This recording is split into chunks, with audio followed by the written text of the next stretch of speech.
it's Luke Alexander, CEO of Newcore Gold with an August update. First thing I'd just like to highlight is I will be making forward statements as part of this presentation.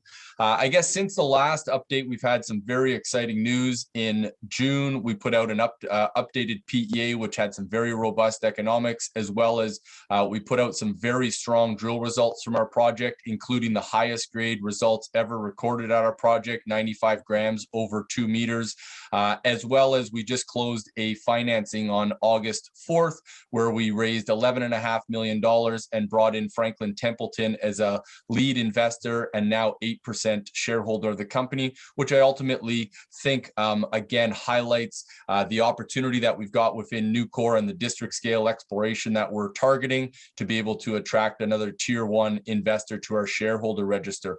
We also had very good participation from a number of our existing shareholders as part of that financing. So that money obviously allows us to extend and beyond our 66,000 meter program, which we've been working on over the last year or so. Maybe I'll just jump in here quickly for those who aren't as familiar with Newcore. So we've got a very strong management team with a proven track record of making shareholders money. On the back of the financing that we've just closed, we've actually taken our institutional ownership now to about 40%. A number of tier one investors, which I'll talk about. Management and board are very well aligned with shareholders through our 27% interest in the company. So we ultimately think as shareholders first. Ghana is a tier one jurisdiction, so a great place for us to be operating. We currently sit on a 1.4 million ounce resource, and we're looking to grow that with the aggressive drill program that we're doing now and the extension of the program that we'll be doing. We outlined a very robust PEA focused on a heap leach operation. And then, as I mentioned, we are currently about 2/3 of the way through a 66,000 meter drill program, and then a very strong capital structure, 119 million shares outstanding, and no warrants, which again I think speaks to the quality of the company. From a management perspective, you can see a number of the companies that we've been involved in here on the right-hand side. So a lot of success stories over the years. ESG is something that's a big focus for us. Our view as a company that the only way we'll be successful is that if all stakeholders are successful. So we do try to adhere to as many of the UN Sustainable Development Goals as possible. In terms of capital structure, I've touched on this briefly, but we've got 119 million shares outstanding. You can see here on this chart, and I'd encourage you to look at this in a bit more detail, a number of the things that we've been busy with over the last year.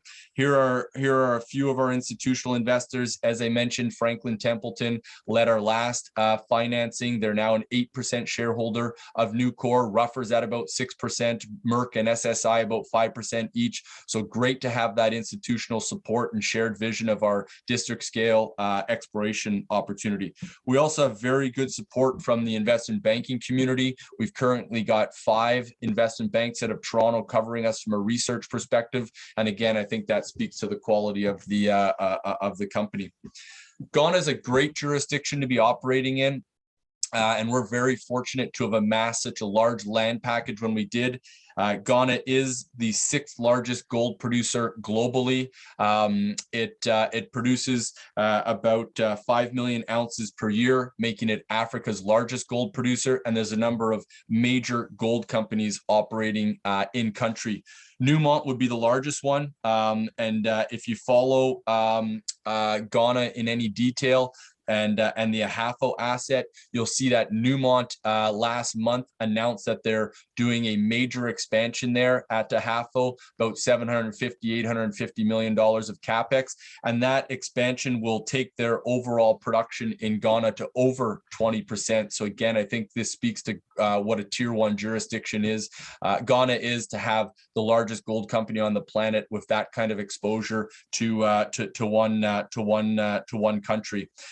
We've also got Kinross, Anglo Gold, Goldfields, all in country. We're situated on the Sefwi-Bibiani belt, which is one of two prolific gold belts running through the country. Directly to the north of us, you've got Chirano, which is Kinross's asset, sits at about 5.5 million ounces. If you looked at their Q2 numbers, which they just put out at the beginning of August, you'll see that they had some very good updates from an exploration perspective at Chirano.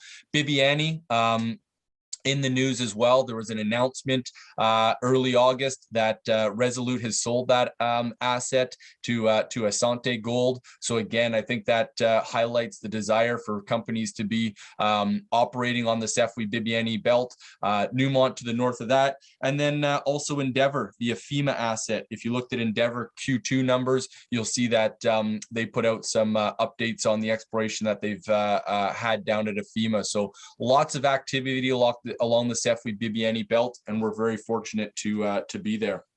In terms of where we're actually physically located, I'll just flag that we are down in the southwest corner of the country.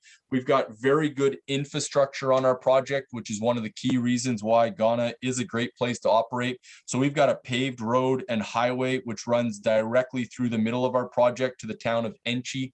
It's got about 15,000 people. Throughout the rest of the project, it's either dirt or gravel roads that takes us to all of our drill targets or deposits. So very good infrastructure for us to leverage off of.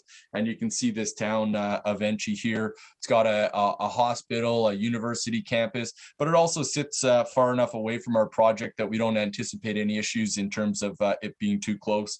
About 5 kilometers outside of town, we've got our core shack. And again, I just like to highlight this because you can drive 110 kilometers along this road. You've got a power line, gas station, 5-10 minute drive away. You're standing on top of our Sium deposit, which is our largest deposit. Another 5 minutes standing on top of Boeing. So great infrastructure for us to ultimately leverage off of. Looking at our Enchi project specifically now in a little bit more detail. So I mentioned it's a very large land package, 216 square kilometers in size. From the northern end to the southern end, you're looking at 40 kilometers.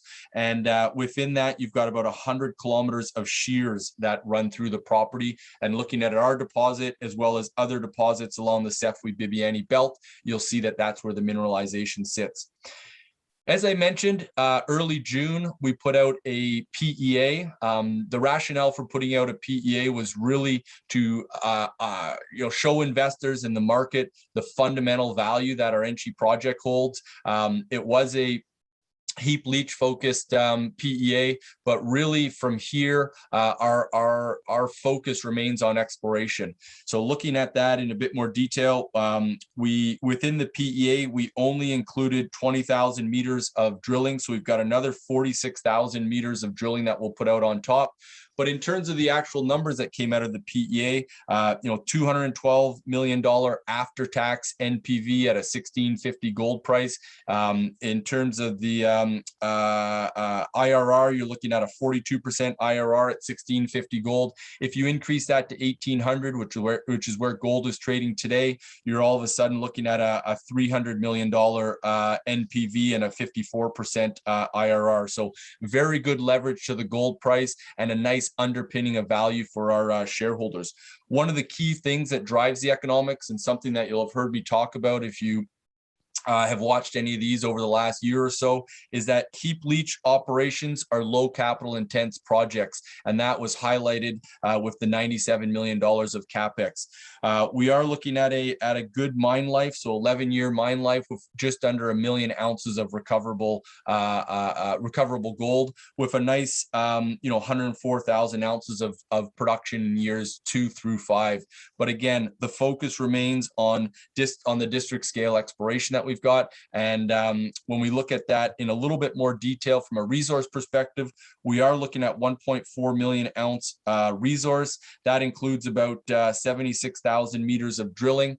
As I highlighted, the PEA as well as this resource update only included 20,000 meters of drilling from our total 66,000 meter program. So needless to say, we've got another 46,000 meters of drilling within this program that will look to grow the overall resource, as well as the $11.5 million that we just raised to extend that program beyond this. So from a heap leach perspective, looking at 0.62 grams per ton, and if you compare that globally, it's a very robust grade for a heap leach project.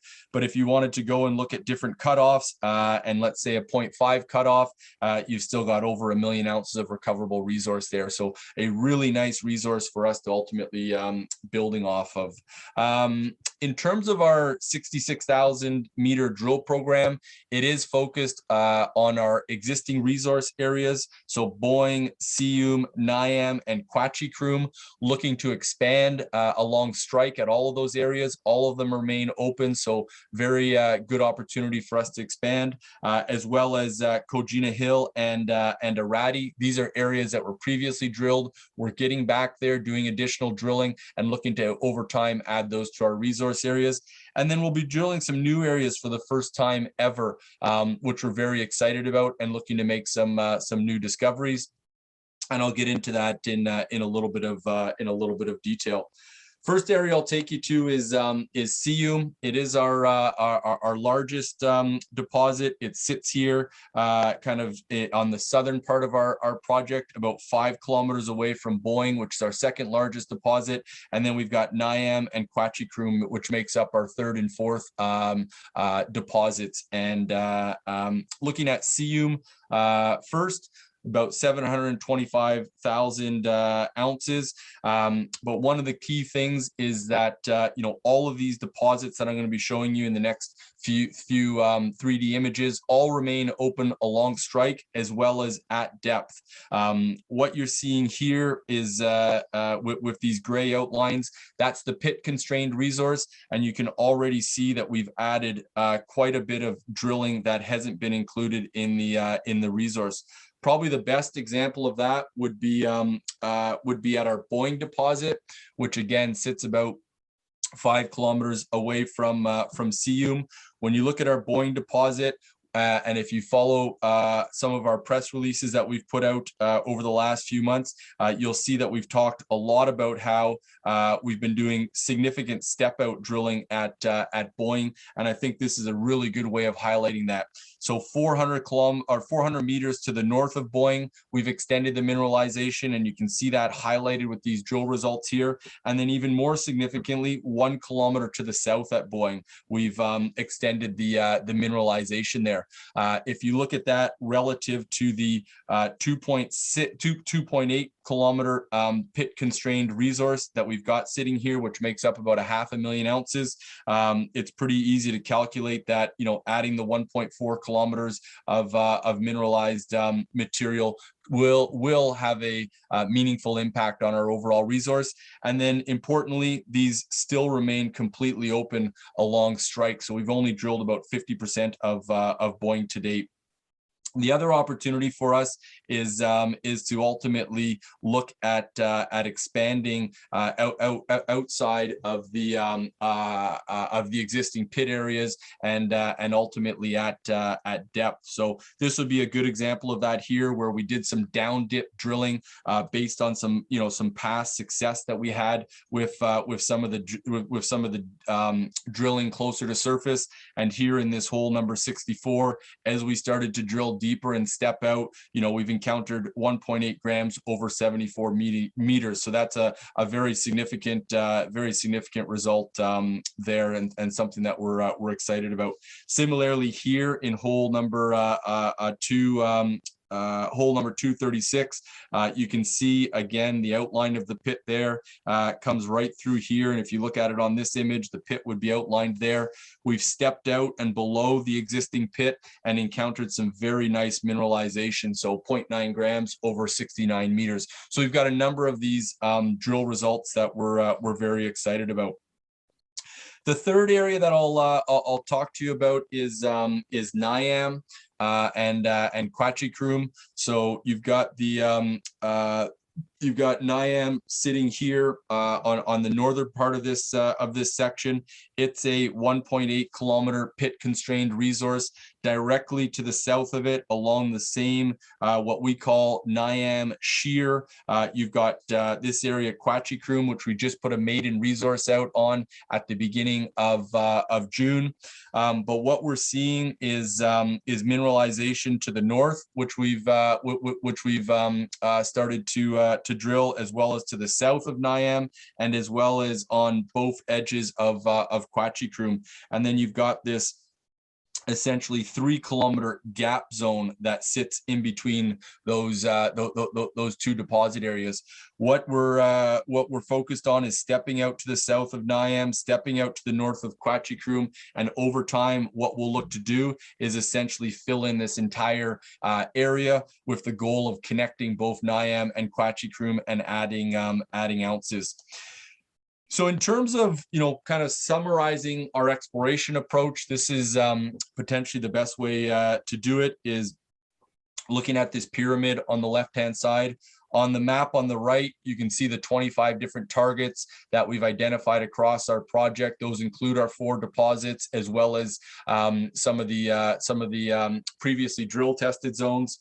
And then on the pyramid, we've got, those deposits at the top of the pyramid, which make up that 1.4 million ounces. As I've highlighted to you, stepping out at Boeing, Sium, Quachicrum, NIAM, all of that will add ounces as we continue to drill. Below that, we've got previously drill tested areas like Kogina Hill, Arati, Sium South. We're currently drilling up at Arati. We've got 10 historical holes up there. Our goal is that with additional drilling, we'll be able to move those into the resource category over time. Sium extension, that's another area that we've been doing a bunch of follow-up drilling, which we expect is going to connect to the Sium deposit, and something we're very excited about. And then below that, we've got areas like Naquanta, Sium South, and Tokasia, which have never been drilled before, but we've been doing a lot of work on, and we'll look to drill test over time, get them into that drill tested category, and then up into our deposit area and add to the overall size of our resource. Maybe I'll just highlight Sium South while we're here. So that's one of our largest anomalies. We've just completed a 2 kilometer trench program down there, and we'll look to drill that for the first time ever in the next few weeks. So that's something that we're very excited about. The last opportunity, and something that we've been very encouraged with some of the results that we've had over the last number of months, is the opportunity at depth. What we've seen with these greenstone hosted deposits along the Sefwi Bibiani belt, including Tirano 50 kilometers to the north of us, as well as Bibiani, which I highlighted was just sold to Asante, and other deposits along trend from us, is that as you start to drill deeper below the oxide transitional zones and into the sulfides, you typically start to encounter higher grades and really grow the overall size of the resource. What we've done here is we've superimposed the depth of the oxidization level at our project, and if you look at it, about 85% of it sits above that level, and compared that to a long section at Kinross's Tirano mine. And as you can see, as they started drilling deeper into those sulfides, they started to make higher grade discoveries. If you read the update from their Q2, which was just put out at the beginning of August, you'll see that they talk a bunch about Obra and the success that they've been having with the deeper drilling there. We're, for the first time ever, as part of this 66,000 meter program, starting to put some deeper holes down to kind of below 150 meters for the first time ever, and we've been getting some very encouraging results from those holes. I'll highlight a couple of them. Looking at NIAM, this hole number 45. This is the deepest hole ever drilled at NIAM, down at 175, 200 meters below surface. And as we got down to that level, we've encountered 5.4 grams over 9 meters. Sitting 100 meters away from this hole at a very similar level, which was down at that 175, 200 meter level, we've encountered 5.8 grams over 7 meters. So as we continue to drill deeper on our project, these are the types of results that we would like to continue to see. Sitting here, again, below Quachikroom, you've got 1.36 grams over 9 meters, and then back over at Boeing. If you look at the press release that we put out in July, which highlighted this hole number 250. This is the highest grade we've ever encountered across the project, 95 grams per ton over 2 meters, and then sitting, within that same hole, another 13 grams over 1 meter with a nice halo of 0.93 over 5 meters. So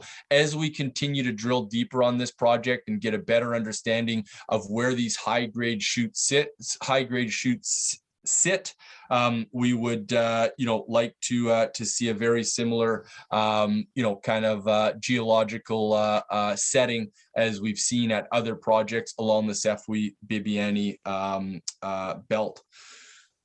So in terms of just a quick recap, very well aligned management team and board through our 27% interest in the company. I think that means we're ultimately shareholders first and good stewards of capital. Really strong capital structure, very well supported by tier 1 institutional investors who recognize the opportunity we've got at this district scale exploration project. Good resource of 1.4 million ounces, primarily in that oxide transitional category, which lends itself to a heap leach operation, and a nice resource for us to be building off of. We put out a very robust PEA, $212 million after-tax NPV at a $1,650 gold price. That underpins the value of the company. And then where we're going to build and continue to add value is through the drill bit. We've got about 20,000 meters of results yet to be released, 21,000 to be exact, of results from our 66,000 meter program that we haven't released yet, which we'll release over the next few months. Expect releases every 3 or 4 weeks, and then we've obviously just raised an additional $11.5 million, so that'll give us the ability to significantly extend the program and continue to add value through the exploration. So with that, we're always very keen to engage with existing and prospective investors. I'd encourage you to follow us on the various social media platforms that we're active on. We put lots of good content out there. We've had good feedback from that content, and feel free to reach out anytime if you'd like to learn more about Newcore. Thank you very much.